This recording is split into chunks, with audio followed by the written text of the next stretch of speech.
Argentine superstar Lionel মেসিকে তখন Neymar সম্পর্কে জিজ্ঞেস করা হয়, তিনি বলেন, কোনো সন্দেহ ছাড়াই নেইমার জুনিয়র বিশ্বসেরা এবং আমি তাকে মন থেকে খুব পছন্দ করি।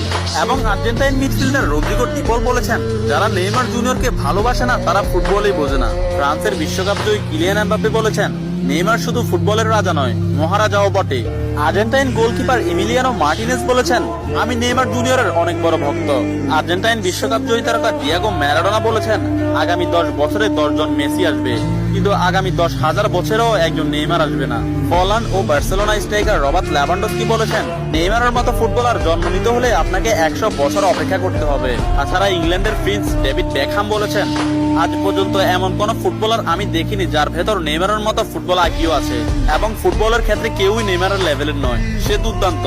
এবং আর্জেন্টাইন বিশ্বকাপ জয়ী তারকা অ্যানহেল ডি মারিয়া বলেছেন, নেইমারের সাথে যে কোনো প্লেয়ারের তুলনা করা অপরাধ। ফ্রান্সের বিশ্বকাপ জয়ী তারকা কারিম বেনজেমা বলেছেন, যারা নেইমারকে নিয়ে সমালোচনা করেন তারা ফুটবল বোঝেন না। ম্যানচেস্টার সিটির কোচ পেপ গার্দিওলা বলেছেন, আমার ক্যারিয়ারে নেইমার মানেই সবকিছু। আমি মাঝে মধ্যে নেইমারের খেলা দেখে আমার দলের উপর সেটা বিস্তার করি। এবং স্পেনের বিশ্বকাপ জয়ী তারকা জেরার্ড পিকে বলেছেন, নেইমার ইতিহাসের সেরা খেলোয়াড়। অন্যদিকে লা লিগা সভাপতি তাবাস বলেছেন, নেইমার লা লিগার সম্পদ। এক সাংবাদিক ব্রাজিলের